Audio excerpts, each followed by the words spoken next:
Dwi'n ei gofio fel ddoe. Pa mor hapus oedd e. Pa mor hapus oedd e ni, llawn cariad.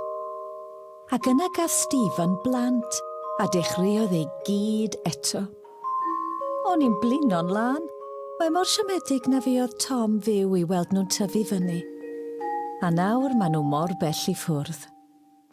Nawr, dwi ar ben fy hun. Mae miliwn o bobl hŷn yn mynd dros fis heb siarad ag unrhyw un. Dros y Nadolig, mae'r unigrwydd yna yn wirioneddol brifo. Cyfrannwch nawr os gwelwch yn dda. Gall eich rodd chi roi cwmni, cyngor a chefnogaeth i berson hŷn.